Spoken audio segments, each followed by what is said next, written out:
So knowing the properties of limits and not knowing how to evaluate a limit is kind of, you don't know what you are doing.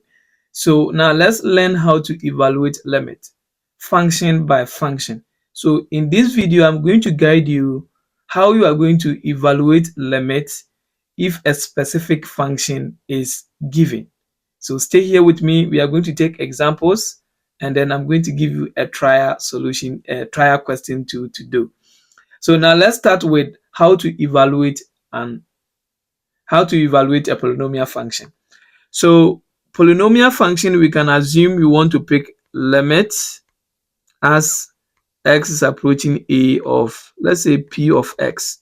So p of x is a polynomial function. So let me define a polynomial function. Example can be, let me say, this is like a(n) xn up to a1 x plus this.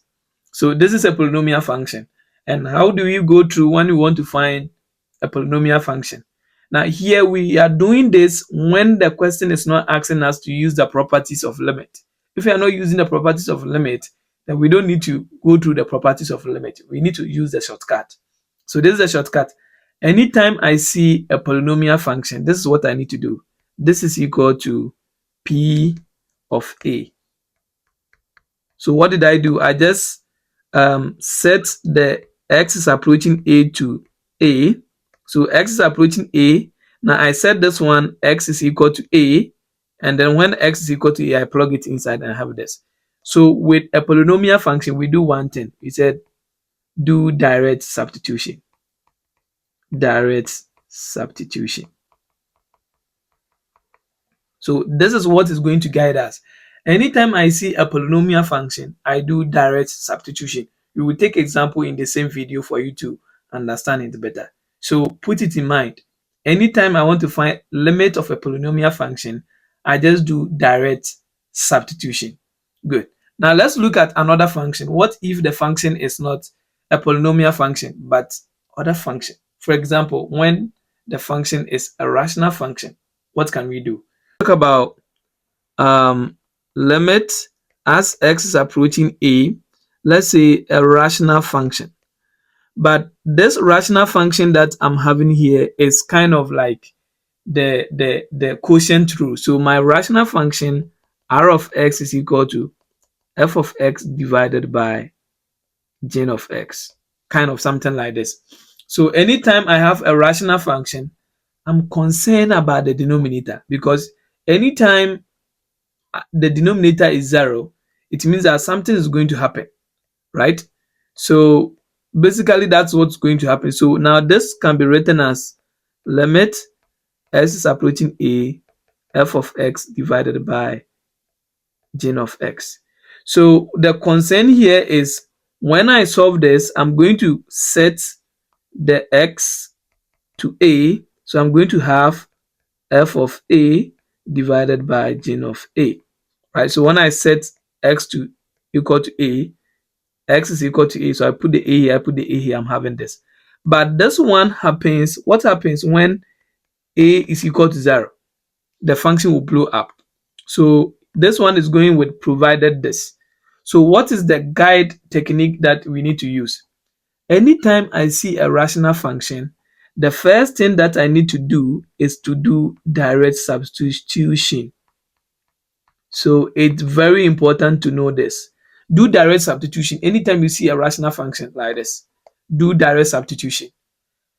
What if the question is like, what if I do direct substitution and it's not working? Good. Then another step comes in. So when I do that direct substitution and it's not working, what I need to do is I need to simplify. And when I'm done with the simplification, I do direct substitution again. So simplify and do direct substitution again. Direct substitution. So this is what is going to guide us throughout rational function. So anytime I'm talking about rational function, these are the two things in my mind. Okay, I do first direct substitution. If the direct substitution is not working, then I need to think about simplification.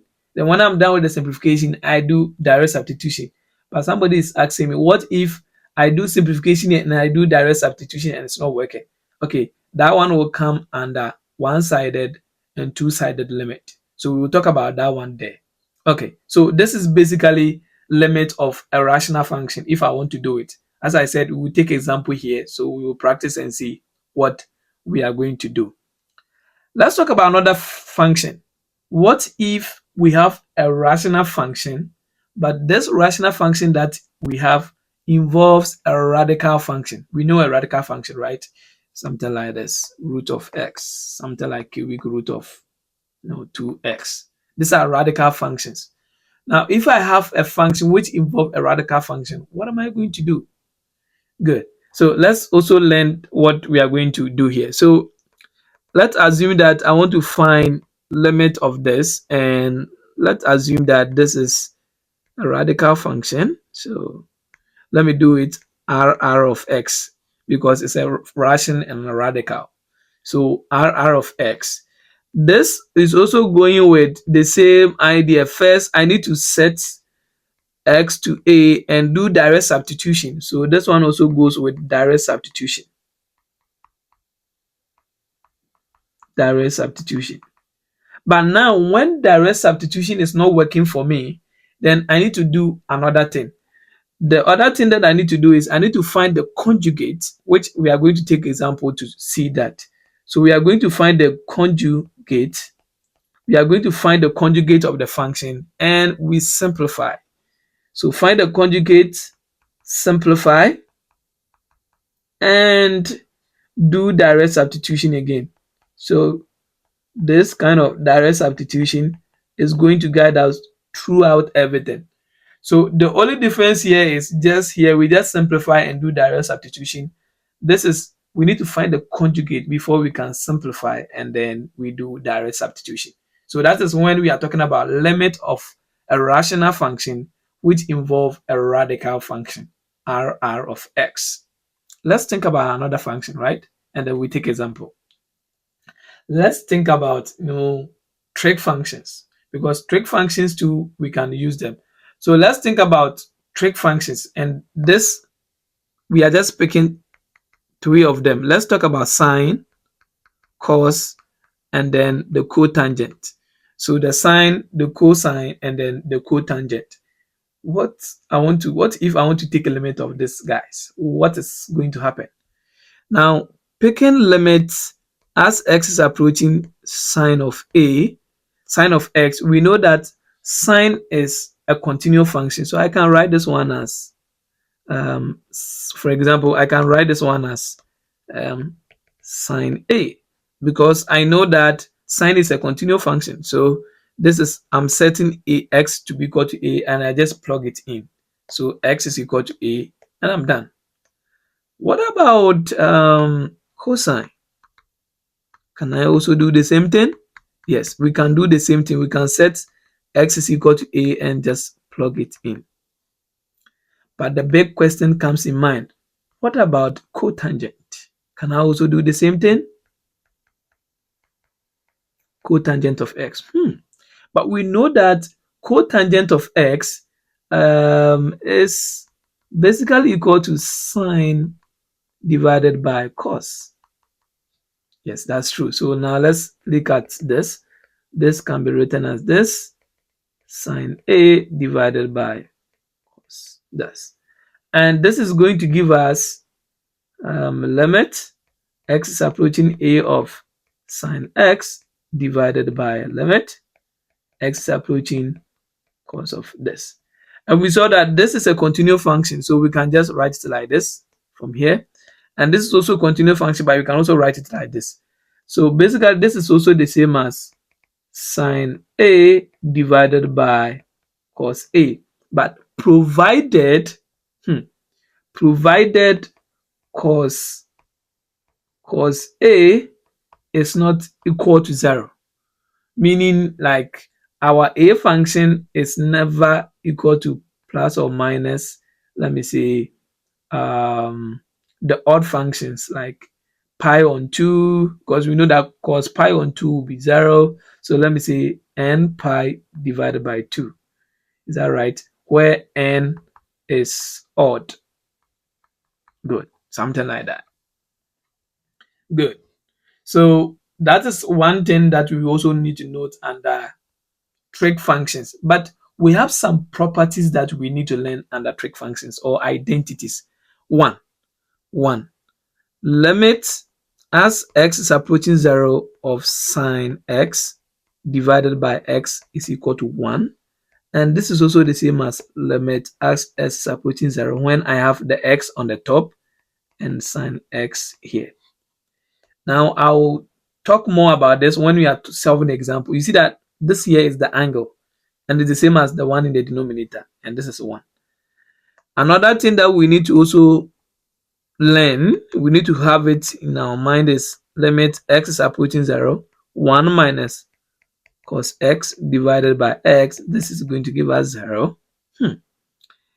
And then this is limit x is approaching 0 of tan x divided by x is equal to 1. And this is also the same as limit x approaching 0, x divided by tan x. So this is very important. We need to know so that anytime we are solving limits which involve trig function, we manipulate them to get one of these, and then we can set them to what we have here. Let's take example, right? You do more stuff and you don't take example, you don't really understand what you are doing. So let's take example. So the first question is, we want to evaluate the following limit. But I ask myself, what function is this? Now you can see that this is a quadratic function, which is also a polynomial function. So what is our guideline? Our guideline with polynomial function is to do direct substitution. So let's do just direct substitution and just we are done. So this is going to give us 5x squared, because we are setting x to be equal to 2 from here. And then we are going to have plus 6 times 2 minus 7. So this is going to give us 5 times 4 plus 12 minus 7. And this is going to give us 2, 0. 7 minus this is going to give us, I think, plus 5. Is that right? Yes. And this is going to give us 25. So direct substitution and we are done whenever we are dealing with polynomial function. Let's look at this.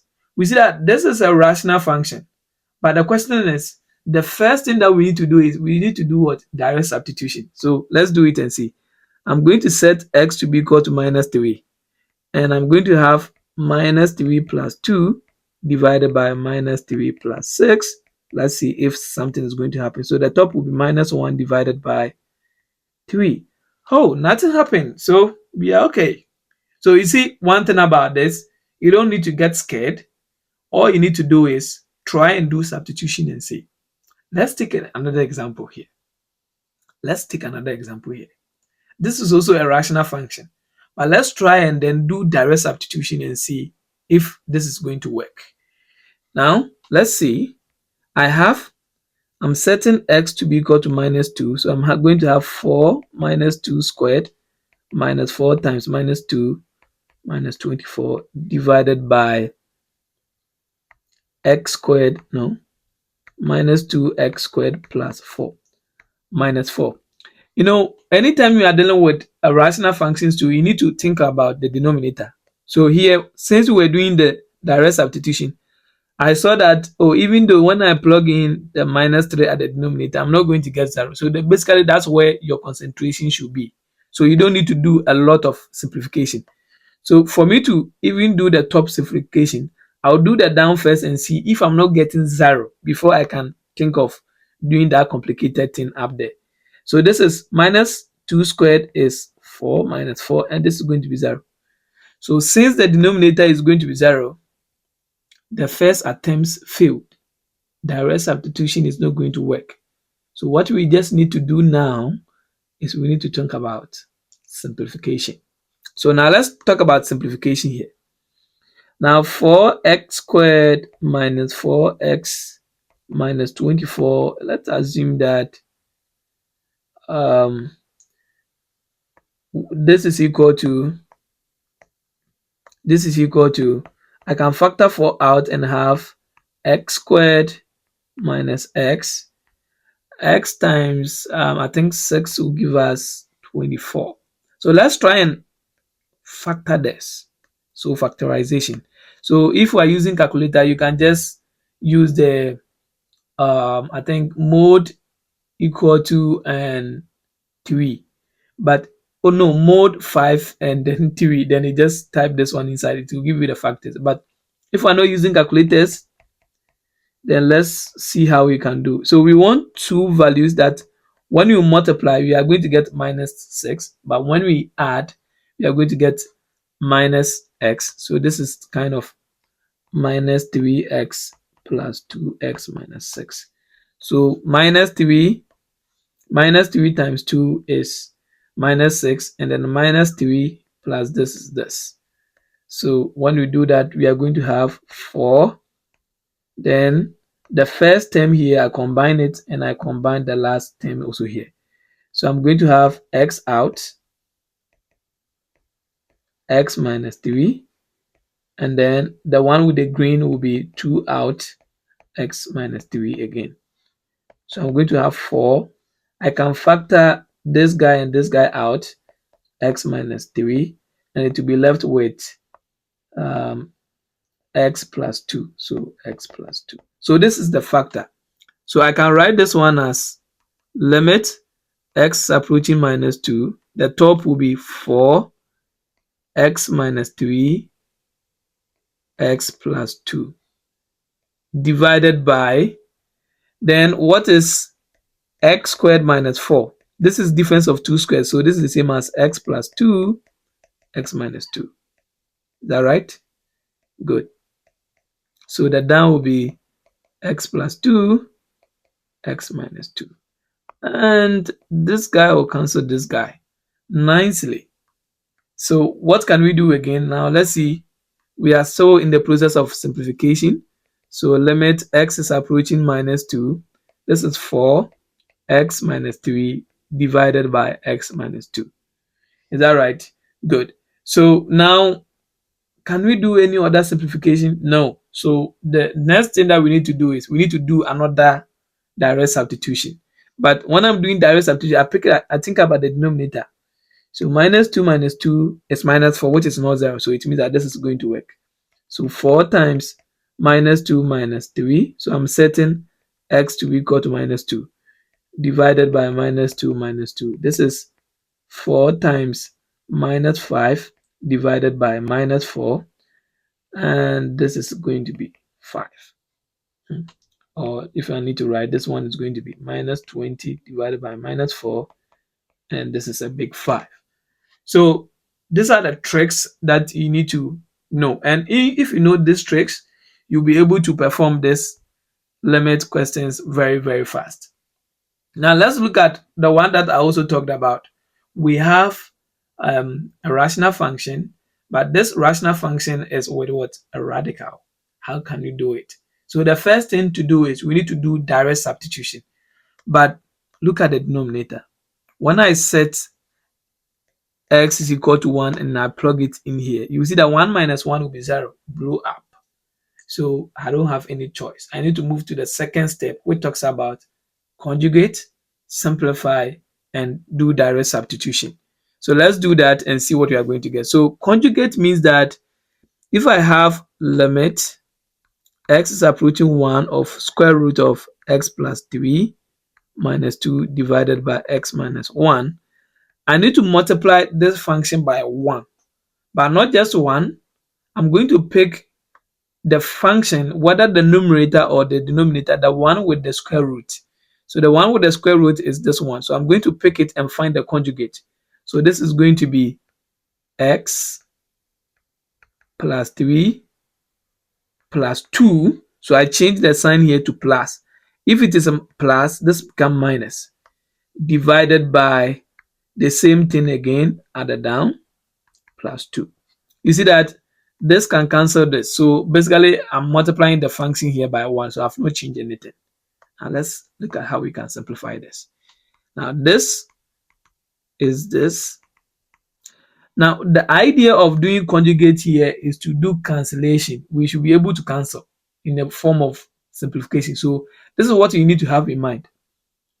We have the numerator and then we have the denominator. Always one of them, we are not going to simplify it. We just multiply it direct and that's all. So the question is, which one are we not going to simplify? The one that we are not going to simplify is the one that has no root at one side but has a root at one side. So you see that this one has a root has no root here but has a root here. So we are not going to simplify the down. But the top has a root here, so we need to simplify. So this is going to give us this times this is kind of like finding root a times root a. This is a. So this is going to give us x plus 3. So when I multiply this to this, that's what I'm going to have. Then when I multiply this one by this, I'm going to have plus 2 square root of x plus 3. Then I multiply this one by this, I'm going to have minus 2 square root of x plus 3. Then when I multiply this one by this, I'll have minus 4. Then I will divide it by x minus 1. Then as I said, we are not simplifying. We don't need to simplify because we need to cancel. Plus 2. So you see that I didn't simplify the denominator by multiplying this one by this and those. I just combined this and this here. Let's go again. Now what are we going to get? This is going to be a limit x approaching 1. Then this guy will cancel this. This is nice about conjugate. And when I finish, I'll show you the trick here with conjugate. Then 3 plus minus 4 is going to give us x minus 1 divided by x minus 1, then square root of x plus 3 plus 2. So you see that then the magic will happen here. X minus 1 will cancel x minus 1. That is the reason why we didn't simplify the denominator, right?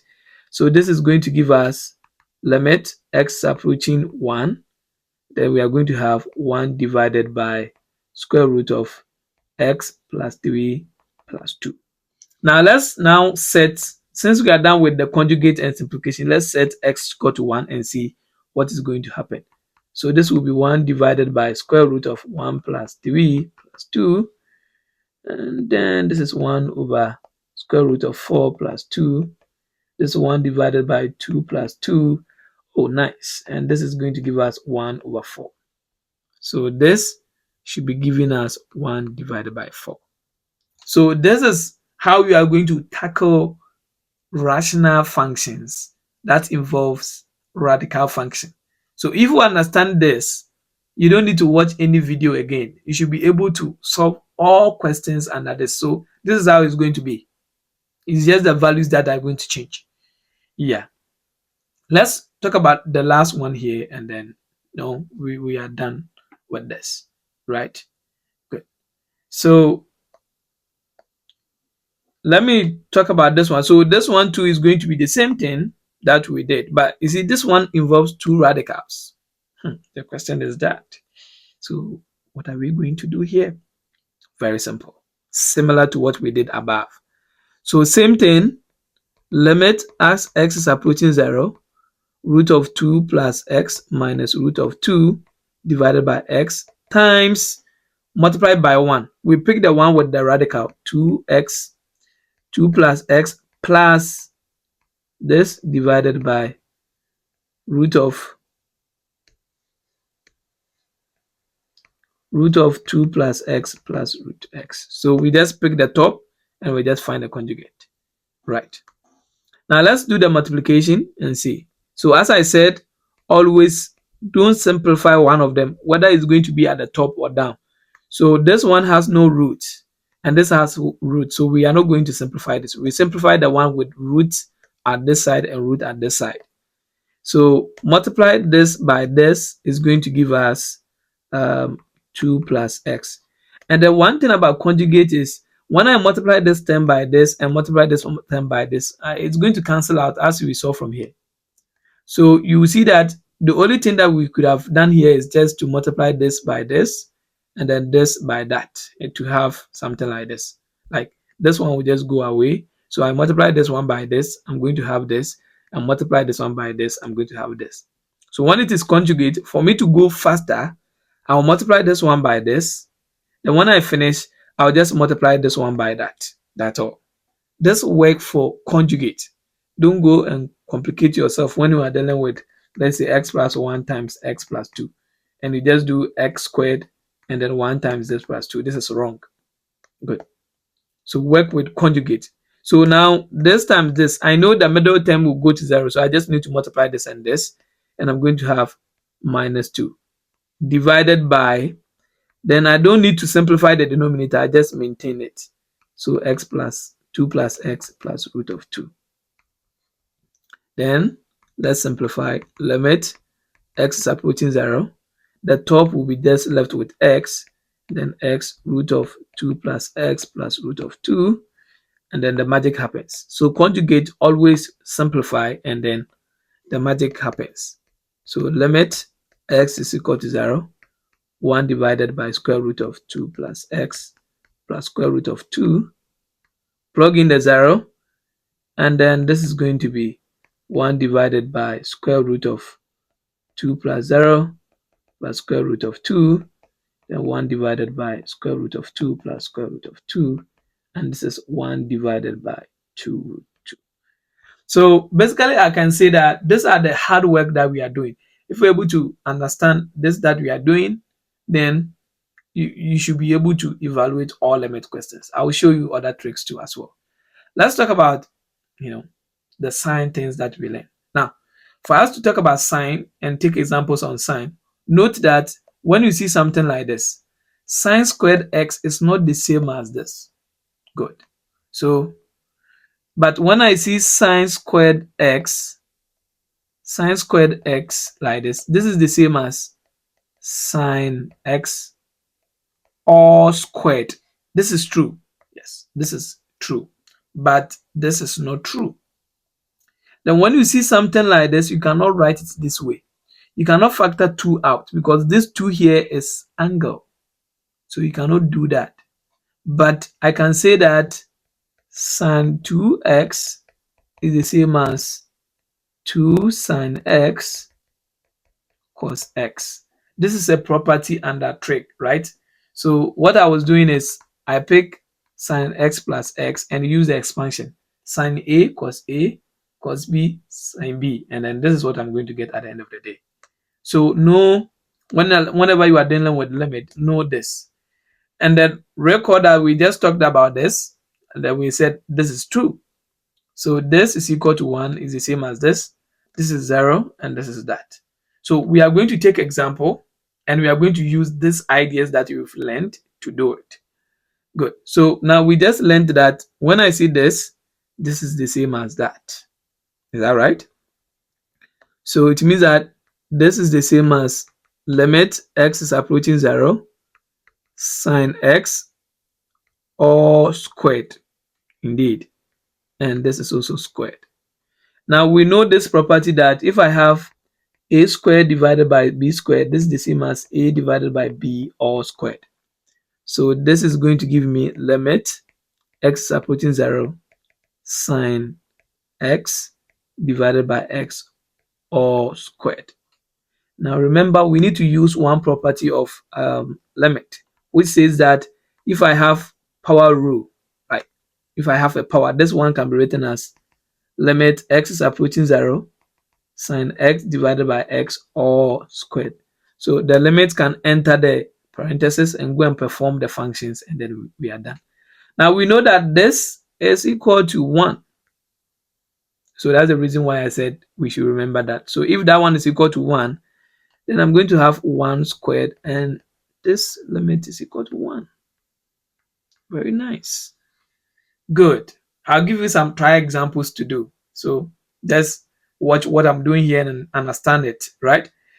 Now let's look at this guy too here and see. Oh, I didn't even talk about one thing here with the sign too. Whenever you are dealing with this trig functions too, you need to think about direct substitution first, right?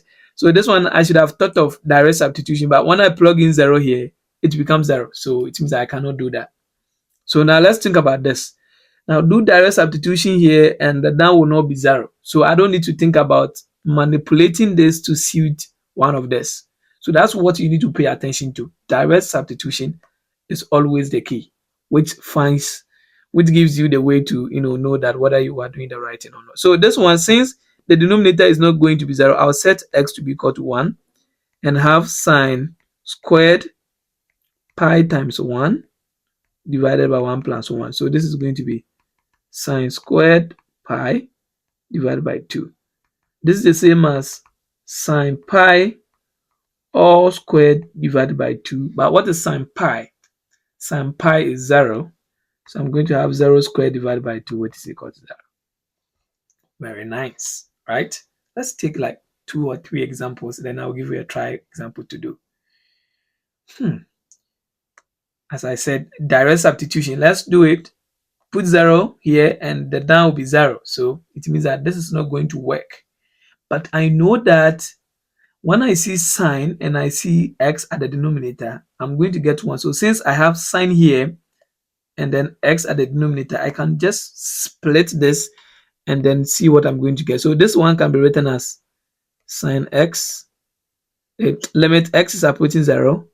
I can have this one as sine x divided by x times 1 divided by cos s. Good. So when I multiply this, I'll have that. So sine 1 is this, and when I multiply this one by this, I have that. Then we use the properties of limit, which says that this can be written as sine x divided by x times limit x is approaching 0, 1 divided by cos s. So we know from the property that this will give us 1. So this is going to give us 1 times. Now, do you know any property about this? No. So what we need to do is we need to just do substitution and see if we are going to get 0. So I plug 0 here. Am I going to get 0? Because 0 is 1. So it means that it's not going to be 0. So I can write 1 divided by cos 0. So this is going to give us 1 times 1 divided by cos 0 is 1, which is 1 times 1, and this is going to give us 1. Somebody's asking, is it always that we are going to get 1? No, it's not always. I love this one. I love this one. I love this one. Now, anytime I see some sign like this, and also remember, we can say that this is equal to 1 when it is approaching 0. If this one was 1, this is not true. So pay attention to that. So this one, what am I going to do?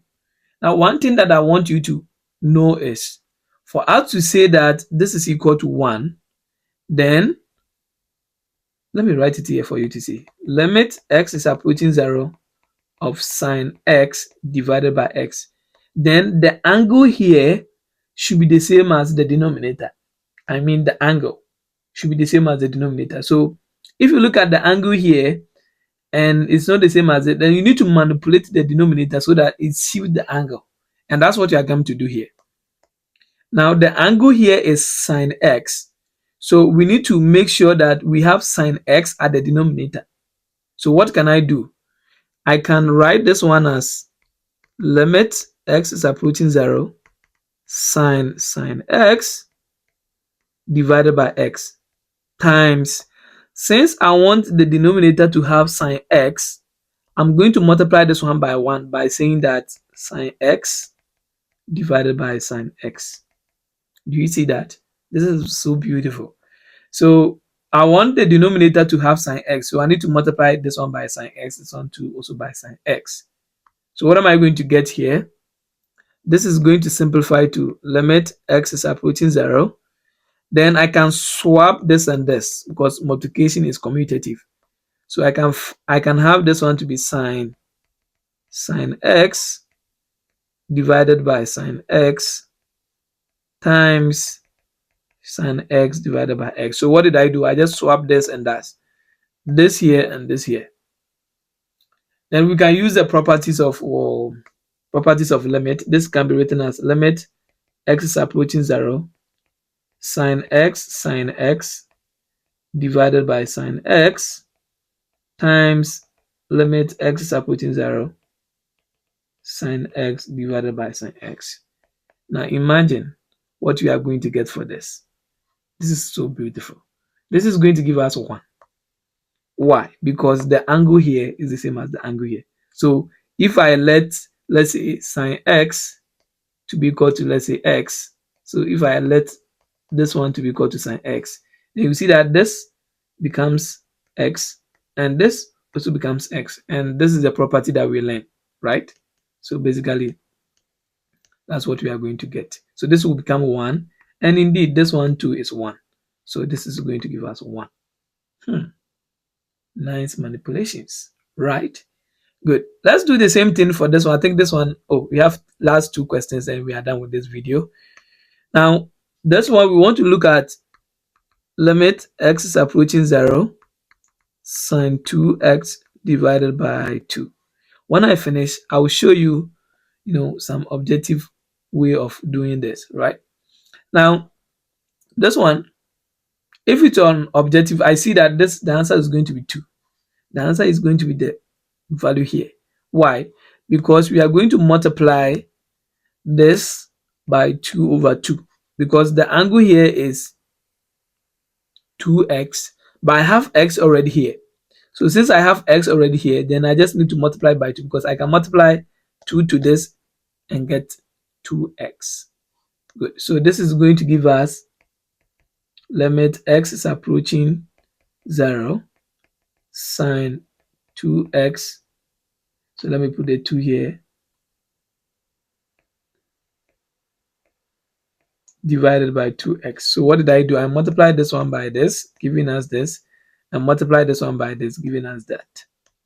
And this is the same as, no, you see, this is a constant, right? And when we are using the scalar multiple or the constant multiple rule, this is the same as 2 times limit x approaching 0, sine 2x divided by 2x. So now, since the angle is the same as this, I can call this 1.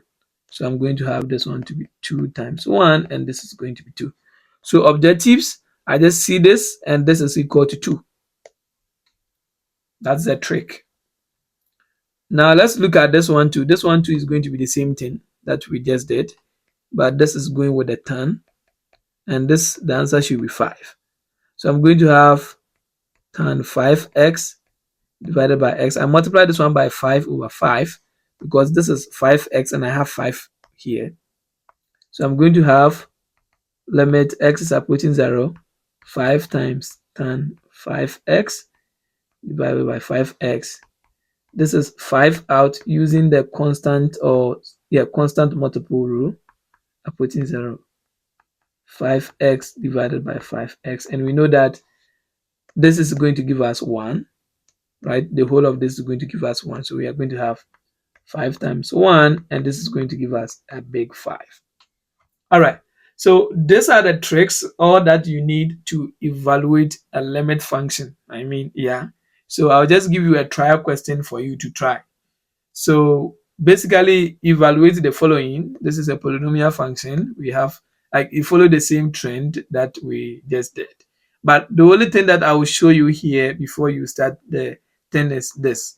You see this one here is the same thing, but here the radical is at the down. So we just multiply this one by cubic root of x plus 2 divided by cubic root of x plus 2, and just do the same thing that we did from there. All right. I hope you enjoyed it, and see you in the next video. As I said, if you're able to go through all this video with me, you'll be able to, solve all limit questions. You don't need to watch any other video again, and you'll be fine. See you in the next video.